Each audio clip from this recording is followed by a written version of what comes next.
Hey guys, magandang gabi. Kamusta po kayo? Andito na naman po ako, si Gandara SRU, para maghatid ng latest update and fresh happenings about po sa TVJ and Itbulaga. But before that, nais ko po muna kayong batiin yung mga nakikinig at nakatambay ngayon sa akin channel.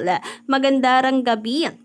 And bilang pasasalamat sa ating pong mga commentors, so narito po ang ilan sa atin pong napili tonight. Shout out and maraming salamat po Sir Joe Marie de la Puente. Ayan, magandang gabi sa iyo. Pati po kina Miss MJ Coloma and Miss Vicky Risma. Nakaka-comment lang sa atin ngayong gabi at nakatambay. Ganon din po dito kay Sir Erwin Ilagan. Gandang gabi, Gandara. Sana nga makalipat na ng studio ang TVJ Itbulaga para mas marami ang makapanood, mas madaling puntahan. Swerte ng mga taga-Pasig, Mandaluyong, San Juan at Quezon City malapit sa kanila. Naku, napakaswerte nga nila. Dabarikans. Ako kaya kailan sa swertehin. Ang layo kasi kaligit Dabarikans no? Pero malay nyo naman, may bumulaga na lang sa inyo. Charism. Anyway, ang ating po pag-uusapan para sa gabing ito mga Dabarikans ay patungkol dito sa paghahamon sa TVJ. Paghahamon kay MVP, grabe nga naman talaga. Nako, wag po silang ganyan. Baka mamaya magsisi sila. Anyway, bukod dyan, pag-uusapan din natin ang patungkol po rito kay Paulo Cointis. Na nako, talagang meron pong matinding mensahe na hindi po nakalagpas sa mga netizen at na-question. Kasi ba naman, coming from him ba naman, nakakakulat. Anyway, sabi dito ng Lionheart TV or Lionheart TV. Alam niyo, nalilito ako kung paano ko to babasahin Pero kasi kung makikita niyo, Lionheart talaga siya. Tapos malaki yung TV, Lionheart TV. Pero madalas kong naririnig, Lionheart. Lionheart TV, ganon? Basta. Galing po sa kanila. Na-stress talaga ako kung sa kakaisip ano ba talaga ang basa doon. Anyway, bali sa post nga nila nakalagay dito 108 GMA stations nationwide. Okay, kontra tayo dyan. Biggest and nationwidest talaga ang GMA network. True to its commitment to providing Filipinos with superior entertainment and responsible, unbiased, and timely delivery of news and information. GMA currently operates 108 TV stations and 21 radio stations throughout the Philippines, with more to come in 2024. So, napabaling lang ulit po ako dun sa unbiased kasi ang dami ko pong nababasa na hindi naniniwala dyan. At ginagawa pa nga pong meme ng iba, kalokohan, tawag dito, pantitirada sa GMA, yung kanila pong linyahang walang kinikilingan, walang pinoprotektahan, serbisyong totoo lamang. Samantala, sabi naman dito nila kay Bulletin, problemahin niyo po na palawakin ng maabot ng TV5. So may panghahamon kay MVP sa TVJ. Naku, ang problemahin daw po nating lahat or nila ay ang pagpapalawak ng kanilang TV stations. At ito marahil ay patungkol or para maabutan man lang ang GMA Network. Naku, huwag kayong mag-alala. Baka kasi bukas makalawa, magising po tayo na number 1 TV station na ang TV5 at hindi na lamang po Happy Network, Best TV Station, kundi number 1 TV station na. Naku, wag kayo maghahamon-hamon. Baka bukas makalawa, umiyak po kayo. Ganon. And mabuti na lamang po talaga, mga Larrycats ay mabilis. Itong po ating mga kaibigan defender, no? Mabibilis rumesback talaga ang admins ng eto ang True TVJ Itbulaga Defender. So, pa-follow po niyan guys ha.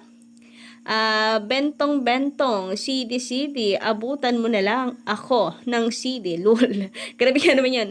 Eto pa, problemahin nyo din kung papaano na aangat ang daytime block niyong nabubulok na.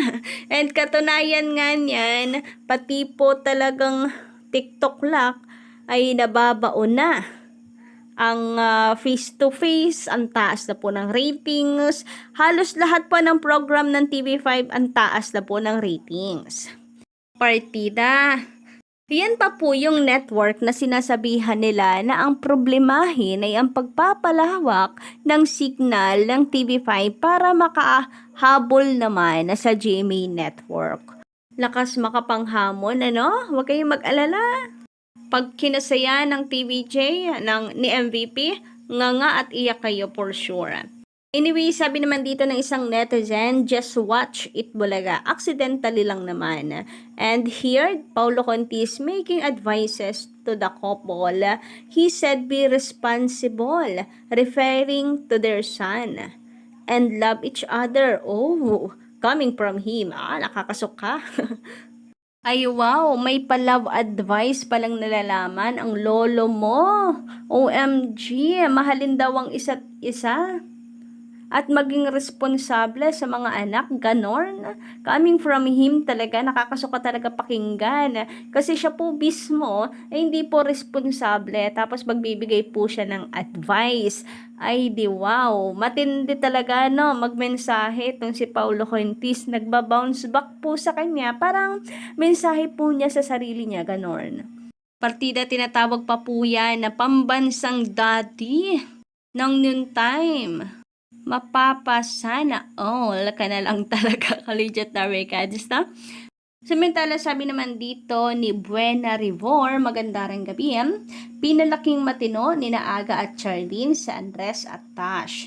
Tapos ibabalahura at bababuyin lang ni Vice. Ganda. Sa tagal na ni Aga and Charlene sa showbiz, alam nila kung sino at ano ang dapat puntahan at kalagyan ng mga anak nila sa showbiz. Magulang din ako at ayaw kong mabababoy ang mga anak ko. So, ito po ang kanyang opinion hinggil sa kagustuhan and pagpaparinig, panliligaw ni Vice kay Andres Mulak na sana ay sa showtime siya mapunta. Since may atasya naman na daw ang Itbulaga, baka naman. Pero kontra po ang mga netizen or ang legit Tabercats. And they are hoping na kung nasaan po si Atasha nandun din si Andres. Samantala, wala naman po tayong narinig na pangako dito kay Aga. No, yes, why not? Walang problema, di ba? Wala naman pong ganon. So, decision pa rin ni Andres po ang masusunod and bahala si Andres kung saan niya gusto. Pero sabi nga ng mga Darwicals na kapag bitaw na ng salita si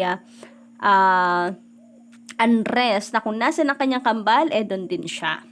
Sabi naman dito ni Noli Del Rosario, maghandarang gabi yan. Kumbaga sa brand ng jeans, Levi's ang Itbulaga. Kahit anong mauso, hindi maluluma. So, dito nga po pumapasok yung katagang hanggat may bata, may Itbulaga. So, yun talaga yung root nun di ba? From the word bulaga, sabi ni Boss Joey, nag-iisip siya ng mga bagay na kailanman hindi po maluluma. Yung forever uso. Kagaya ng bulaga, di ba? Hanggang ngayon, talagang babenta po sa mga baby. Laging bulaga. So, hindi ito maluluma, hindi po malalaos ang bulaga. So, hanggat may bata, may bulaga, may bulaga. So, that's it.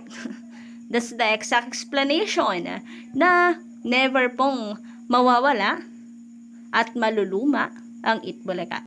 Sabi naman po ni Jing Dong, sakit niyang magsalita noon sa TVJ nung umalis sila sa tape. Tapos ngayon, magpapaampon na naman siya ulit sa TVJ. So, si Anjo po ang kanyang tinutukoy dito. Hindi nila nagustuhan yung mga sinasabi ni Anjo nung umalis ang TVJ sa tape. Tapos ngayon, magpapaampon dahil panalo ang TVJ sa IPO at sa Marikina Regional Trial Court. Matapos niyang sabihin na tape ang may-ari ng Itbulaga, tigilan niya ako, oy. Mas okay pa kung si Jano ang bumalik, wag lang siya or si Anjo. So, kayo ba, Ka-Legit Africans, anong inyong say? Ano ang inyong opinion patungkol dito? Just comment down below and don't forget to click the subscribe button and notification bell for more updates.